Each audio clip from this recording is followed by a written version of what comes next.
Okay, so this is work that I've been doing with Klaus Kirsten, who's also at Baylor University, and his student Pedro is also here, and he's working on zeta functions as well. Now, to give you an idea of where the talk's going, the kind of motivation for looking at the spectral zeta functions is because we're interested in spectral properties of graphs, and that's what a lot of people here are interested in as well. So I'm going to outline some of the spectral properties that we can use the zeta function to evaluate. I am slightly nervous speaking to this audience about these spectral properties that I noticed when I was preparing the talk, that I thought most of the people in this room have written about papers about at least one of these different properties. So when I'm summarizing these things, if I missed out your article, I apologize in advance. Then what I want to talk about is this graph zeta function. And we're going to start with a particularly simple example of the star graph and see how things work on that. And I guess it's not often surprising that you can make these kind of spectral calculations on star graphs. I think what's more interesting in this particular case is that the approach that you could take naturally with the star graph actually generalizes to a general graph with general boundary conditions on all the vertices. You can follow the same kind of approach, and we'll get to a zeta function for the general graph. And then finally, I'll hopefully have time to show you how that's applied in a particular example. Okay, so the familiar by now graph model. So this is just setting up my notation. I'll be using capital V for the number of vertices, capital B for the number of bonds. Again, I'm talking about an operator on a metric graph. So all the bonds on the graph will correspond to intervals, and LB will denote the length of the interval. The script L will denote the total length of the graph. And the Hilbert space of functions that we're interested in then is the L2 functions on the edges.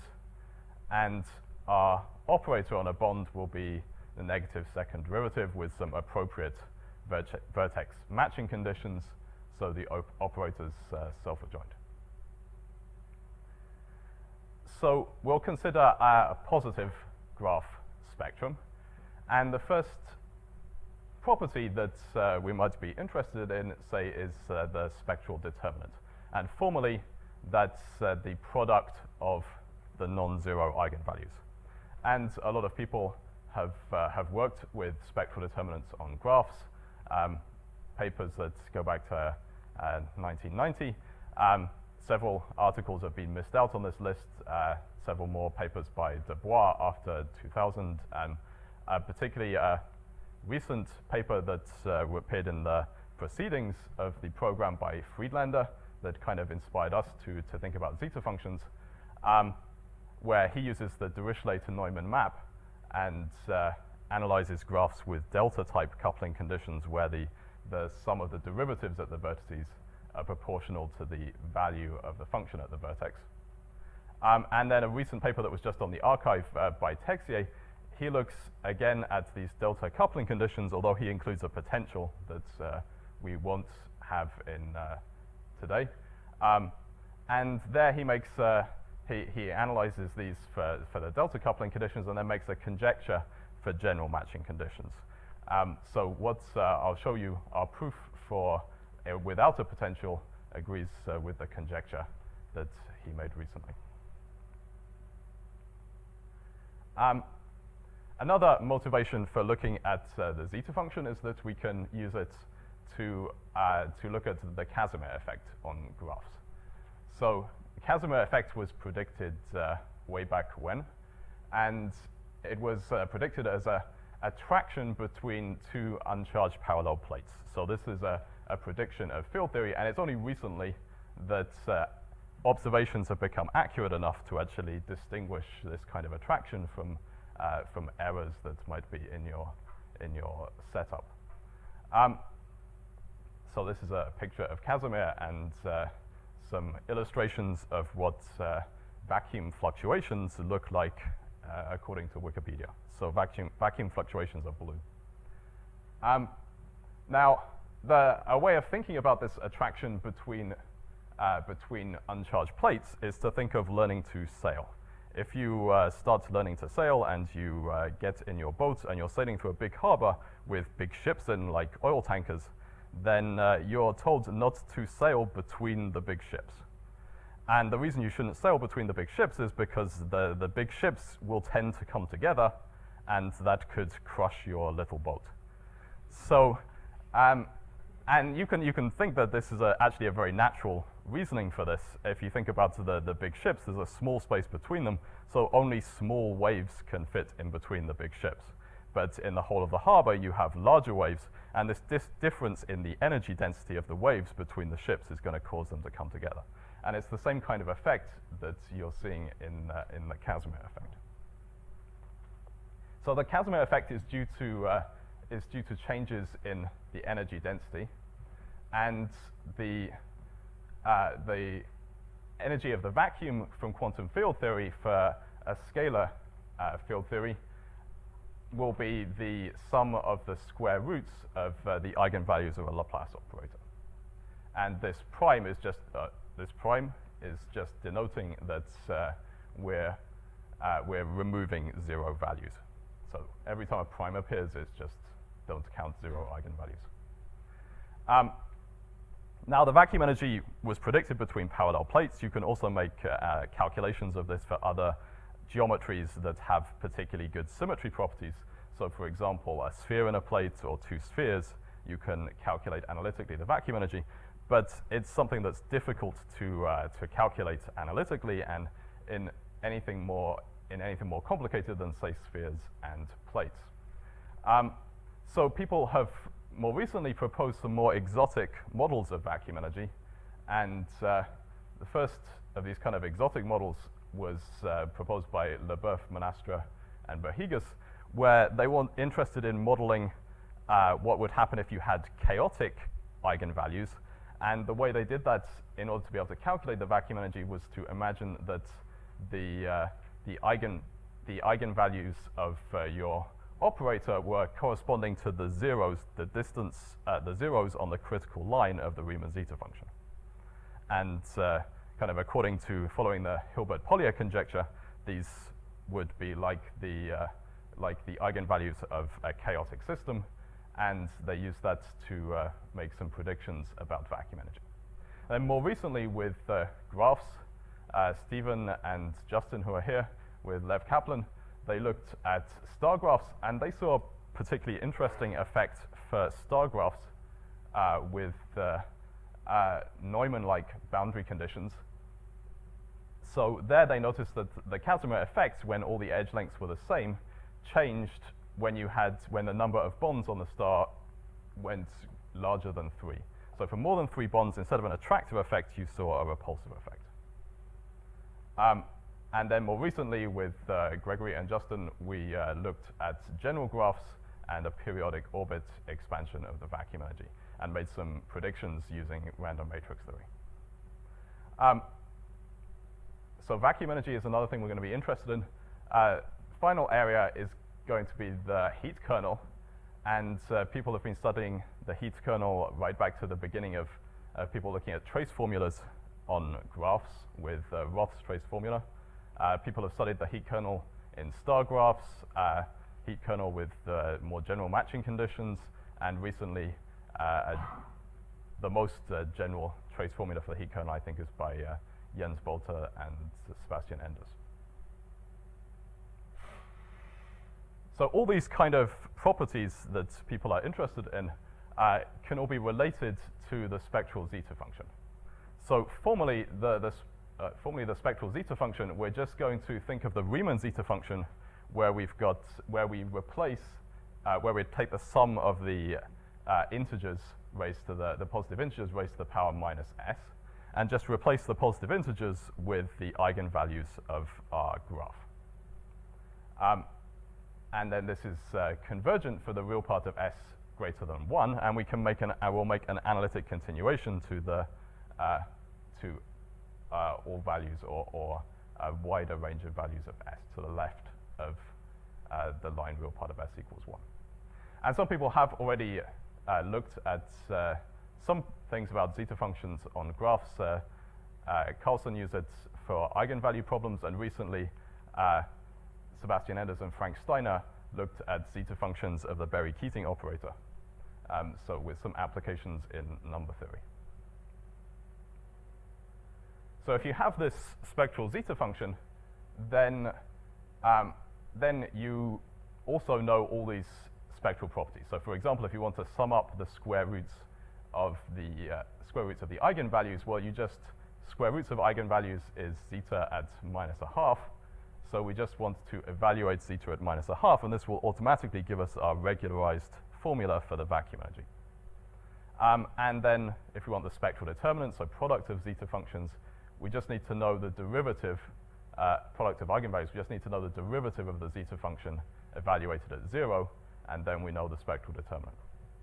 And also the heat kernel, the asymptotics of the heat kernel as our parameter goes to 0 is, for a one-dimensional system, is given, or a quasi-one-dimensional system, is given by a expansion in half-integer powers of the parameter, and the coefficients in the expansion can be evaluated using the zeta function. So we need to look at residues of the zeta function multiplied by a gamma function at half-integer values of S, so negative half-integer values. So those are the kind of properties that we're going to be evaluating once we have the zeta function. Now, how do we find it? So let's take the kind of trial case of a star graph with the boundary conditions that should not be named, but we'll call them Neumann for the moment, or Free, or Kirchhoff, or whichever you prefer. And the central vertex, so there'll be a central vertex and B external vertices, we'll call the external vertices nodes. Neumann boundary conditions at the nodes, so the derivative vanishes, and at the center the function's continuous, and the sum of the derivatives is 0. And then we're looking at an eigenproblem, so k squared will be an eigenvalue of the Laplacian. Now, the conditions at the nodes just mean that we know the function on each of the edges must be a cosine, and if we include continuity at the center, then we have this formula for the function on each of the edges. And if you substitute that into the condition on the derivative, so you differentiate cosine, you get sine, and evaluate it at the end of the LB, then you get a simple secular equation, just the sum of the tangents of k times the edge length is 0. So solutions of this equation are going to correspond to eigenvalues kj squared of the Laplace operator. And if we plot the left-hand side, you can see that this function is not differentiable, and we know where it's not differentiable, half-integer values, half-integer multiples of pi over L. Tan function is increasing, so it's increasing everywhere between these points where it's not differentiable.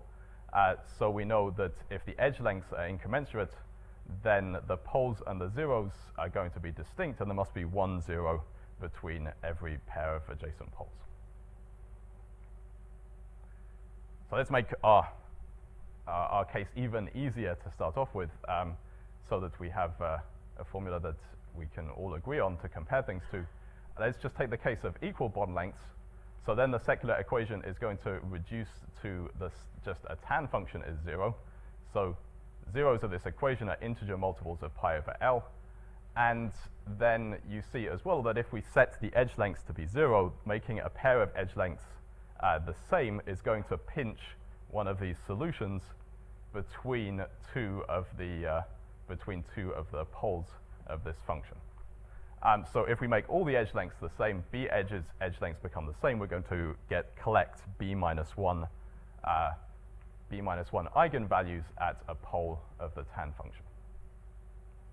So we know the spectrum exactly. We can substitute it into our formula for the zeta function, and then we can just express the result in terms of the Riemann zeta function.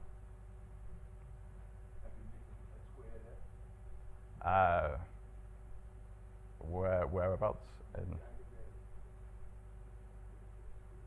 Oh, this is the K spectrum rather than the eigenvalue spectrum. So these were the solutions, the values of K that are going to go into this formula.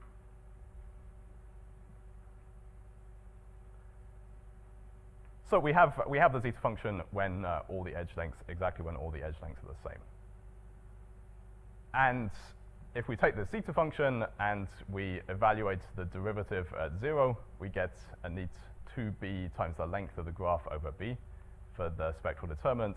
We can evaluate the vacuum energy, and then you see that you get this formula b minus 3 over 48L. And you can see that the vacuum energy changes sign if you have more than 3 bonds, and that's what Fulling and Wilson noticed. And if you look at the asymptotics of the form factor, you just find that there's only 2 non-zero terms. So now, if we make the edge lengths incommensurate, so we're back to this sum of tan functions as the secular equation.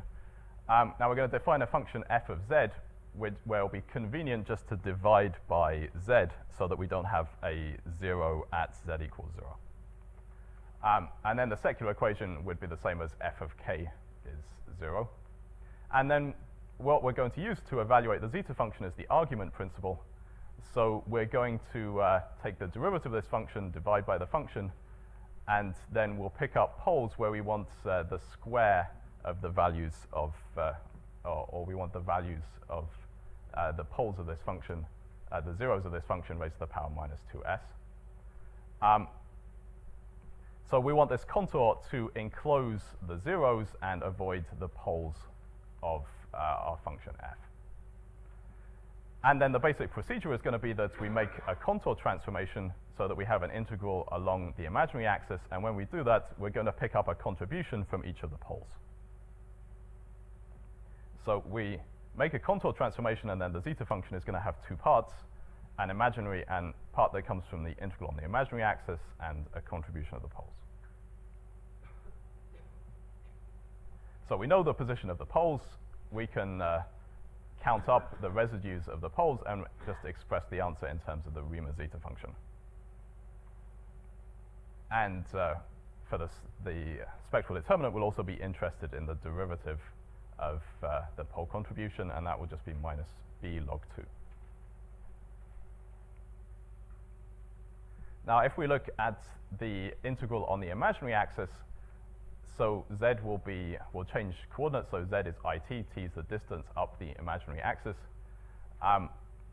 And it's going to be convenient to change notation for the function. We'll change to a function f hat, so the trig functions will just become hyperbolic trig functions. So then our integral along the imaginary axis we can split up into 2 parts. Integral from minus infinity to 0 we can express in terms of the integral from 0 to infinity. That gives you this sine pi s factor. And then the integral from 0 to infinity, this function will be f hat of t over t is going to be well behaved at t equals 0. But as t goes to infinity, then that's not well behaved. So what we're going to do is just break this integral into 2 parts and develop the integral from 1 to infinity. So when we do that, we get an extra contribution, but now we have a formula that's valid for real part of s less than 1. Now, you can see immediately why this kind of expression for the zeta function is going to be so useful for evaluating the spectral determinant. If we were interested in the derivative at 0, then, well, that's just going to come from derivative of the sine function at 0 multiplied by this contribution. So at s equals 0, t to the minus 2s is 1. So we're just integrating derivatives. And at 0, tanh t lb over t just tends to the length of the bond. So we're summing up the lengths of the bonds at 0. We get minus log length of the graph. And as t goes to infinity, tanh tends to 1. So we're just summing up the number of bonds. OK, if we put all that together for the spectral determinant, then we have exponential of minus zeta prime to 0 is this combining the two previous results, and we get back this 2 to the b length of the graph divided by the number of bonds, which was what we found when all the edge lengths were the same. Similarly, if you evaluate the vacuum energy, so you want the zeta function at a half, now we get an integral formulation of the vacuum energy, so there's part that comes from the contribution of the poles, and then an integral formula for the integral along the imaginary axis. And if you take this formula, set the edge lengths equal, then you get an integral that you can evaluate immediately, and you get back this b minus 3/48 formula. And if you evaluate the heat kernel as well, you just see the heat kernel that you expected when the edge lengths were the same. So we've evaluated a star graph, and we got some answers, and they agree with what other people have seen for these kind of properties. What we want to do, though, is to do the general case, which is what hasn't been done before. So let's generalize slightly first. Let's just consider a star graph again, but where we're going to have general matching conditions at the central vertex. So we'll just change for convenience to Dirichlet boundary conditions at the nodes, so the external nodes. And then the matching conditions at the center will define in terms of the pair of matrices A and B that were introduced by Kostrinkin and Schrader. So for example, if you choose A and B in the way that's highlighted in green, then you see that you get back the Neumann matching conditions that we saw before.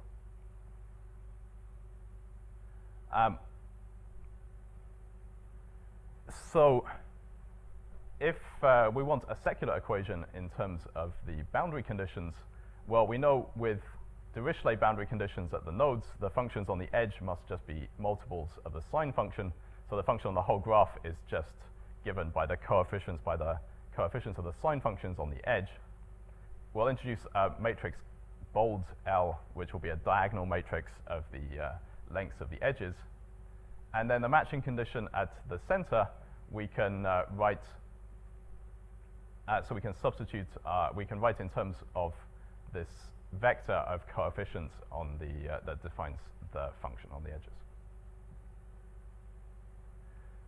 And then this matrix equation, we can see that K is going to be a solution of this equation if and only if the determinant of the matrix that's multiplying the vector C vanishes. And then if you play around with this determinant equation a bit, you can put it into a form that looks much more like the star graph example that we saw to start off with. So now A and B are just appearing on the top of our matrix, and in the bottom corner we have a matrix of tangents of K times L over K. And now you can see that exactly the same kind of contour integration technique is going to work for this, this tangent function for this general star graph, as in the case of the star graph. So that encourages you to look at the general graph. Matching conditions on the whole graph, again, can be specified by 2B by 2B matrices, now A and B. Wave functions on the edges are going to be linear combinations of sine and cosine. So again, we can write the matching conditions on the graph as a matrix equation where we're multiplying a vector of the coefficients of the wave functions. And to have a solution of this equation, to have an eigenvalue, we need the determinant of this matrix to vanish. And if you do some algebra with that, you can write it in a more convenient notation. So again, now we've got cotangents rather than tangents, but you can see that the same kind of a principle is going to apply to integrating this form of the secular equation.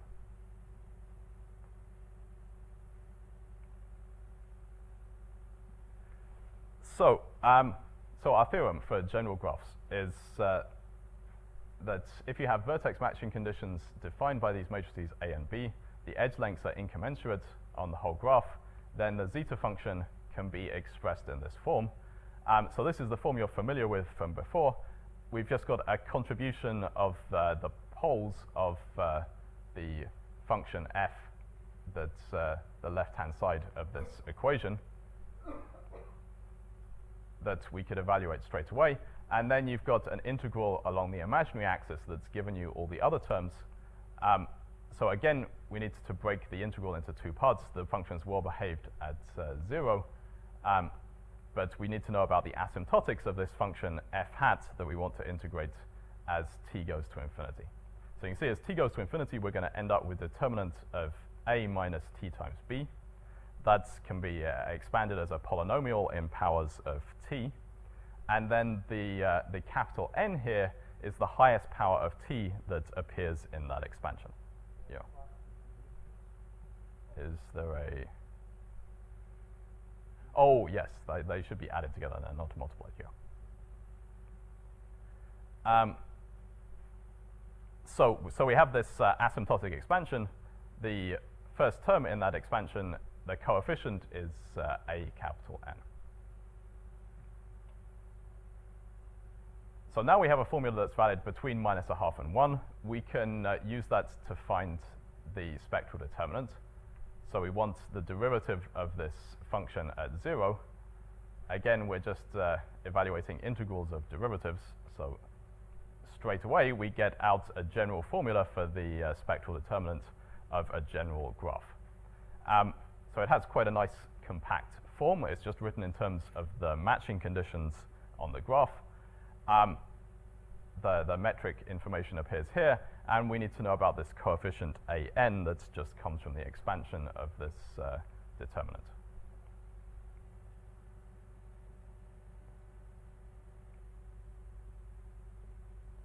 Okay, also for free, we can, almost for free, we can get out the vacuum energy from this formula.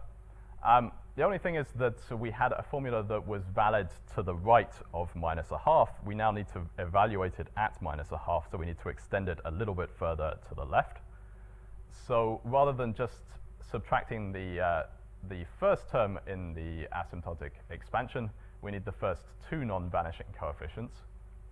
And then we can express log f hat of t in terms of those two non-vanishing coefficients. So generically, you would expect j to be 1, that the next term in the expansion is also not 0. And then if we subtract the asymptotic behavior of the first two components, we're going to get something that's convergent for the real part of s greater than minus j plus 1 over 2. So we do that. The first part looks familiar, and we've just picked up some extra contributions to our formula for the zeta function. Now, for the vacuum energy, we want to evaluate this at minus a half. So what you notice, unfortunately, is that if j is 1, then this formula for the zeta function is still divergent at minus a half. And j is 1 would be the generic case. The next term doesn't vanish. But luckily, we don't actually need the vacuum energy to know about the Casimir effect. We only need to know about changes in the vacuum energy. So it's only the changes in the vacuum energy that are going to be observable. And the force, therefore, on a bond is going to be the derivative with respect to one of the bond lengths of the vacuum energy. And we can take our previous formula, differentiate it with respect to one of the bond lengths, and we'll get back a nice compact integral formulation of the vacuum energy. And finally, the heat kernel asymptotics. So again, our original formula was restricted to real part of s greater than minus a half. We need now to know about all the values of the zeta function at all the negative half integers. So we're going to need to know the whole asymptotic expansion of this. But for any given matrices A and B, you can certainly compute that. And it's going to have, in general, this form. So t to the n was the leading coefficient. And then we're going to be, we can think of them as inverse powers of t. So if we know an asymptotic expansion of f hat, we also know an expansion of log of f hat. And that's going to be given in terms of these coefficients bn. And if we use the whole asymptotic expansion of the log of f hat, or we need to know about its derivative, and that we can evaluate again straight away. And then we can read off the poles of the zeta function from at negative half integers from this formula for the derivative of the log. And that's just going to give us the full spectral asymptotics of the heat kernel in terms of these coefficients B.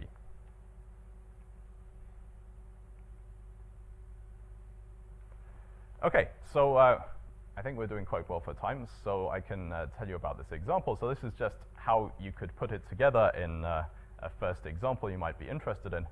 A piston is a common situation in which you look at vacuum energy because you can isolate the Casimir effect on your piston. So this dotted line in the center is the piston plane, and you can isolate the effect of the vacuum energy, the Casimir force on this piston from the geometry outside by considering just the piston, and then we only need to know the vacuum energy in the two rectangles that are either side of the piston plane. So we can think of a graph analog for this piston. We'll just consider one a graph with star graph with two bonds. So we've got one kind of central vertex and two nodes. So the two nodes are like the edges of our piston, and the central vertex we're going to think of as moving. So you could contract one of these edges at the same time you're expanding the other edge. Then we'll have Dirichlet conditions at the two ends of our two nodes of our graph, and a delta type coupling at the center. And if you write that in terms of the matrices A and B, then you get these formulas. So once we know A and B, we know this function f hat that we want to integrate. We can evaluate the asymptotics of this formula, and from the asymptotics, we immediately get the heat kernel expansion. So you've got a Weyl term that's just depending on the total length of the graph, and then a nice formula for this expansion.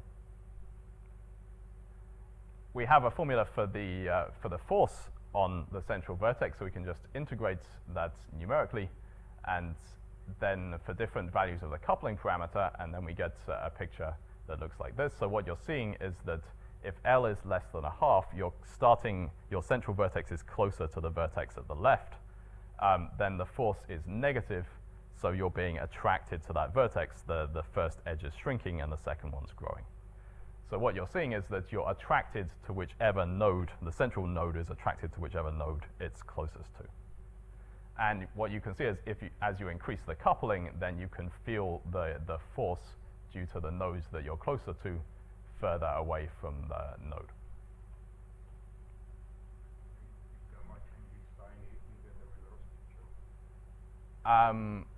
Yes, I think gamma changes sign, you should get the reverse. Okay, so I think I'm well ahead of time, but we can make some conclusions now. So what we've done is we've obtained general expressions for the zeta functions of quantum graphs. And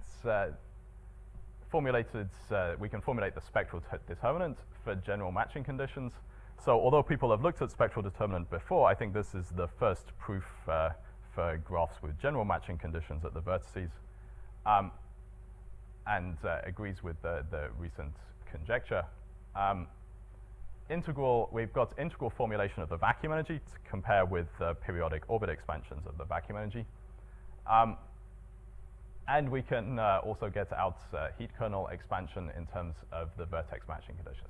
So again, all the information for any graph in terms of any matching conditions that you can get out of the zeta function, you can get using this method. So I think in terms of what's interesting about the method, it unites so many different areas, all these different types of spectral properties we can get straight away just in one calculation. So it's kind of a very efficient method. So some outlook. The one thing that we're particularly interested in is whether there could be a relationship. So I've been talking about zeta functions of metric graphs. I'm sure we're about to hear about zeta functions of combinatorial graphs. And what's I think would be particularly interesting is if there's some way, at least for some types of graph or some matching conditions, to relate the zeta functions on metric graphs to zeta functions on combinatorial graphs. I think it would also be interesting to see if we can develop zeta functions on thin manifolds. So almost these calculations of vacuum energy and so on, almost no analytic results are known for anything more complicated than some very symmetric geometries. So if the results on graphs can somehow be extended to the kind of manifolds that real physicists are interested in some case that's not a kind of symmetric geometry, then I think that would be very interesting to do as well. So these are papers where these results appear at the moment on the archive. So thank you for your attention.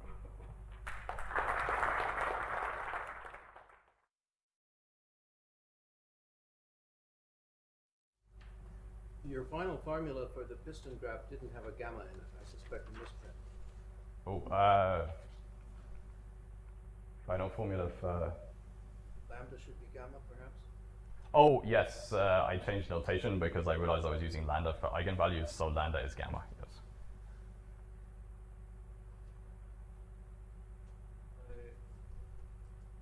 One of the properties of star graphs that make treatment so easy is that the poles and eigenvalues interlace. But for general graphs it's not true, but you don't seem to be disturbed by it. Yeah, it's not a problem because all you don't need that they interlace, you just need to know where the poles are. So when you do the contour transformation where you've got some contour that's avoided all your poles, when you do the transformation you're going to pick up a contribution of every pole. As long as the poles and eigenvalues are not lying at the same point, then you don't actually need to know that they come alternately. You can do everything the same way. Very nice. Yeah, that's kind of why it works in terms of doing the general graph. Why you can treat the general graph in the same way that you could treat a kind of Neumann star graph. And what would change if you had to include the potential? Not very much, actually. I think we can. So we saw some results with this paper by Texier with the potential recently. Everything in the method should work exactly the same with the potential. You'll just get slightly more complicated formulas because you need.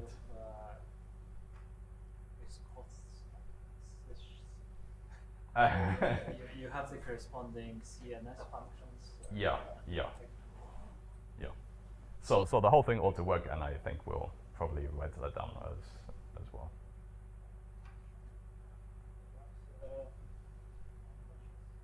And let's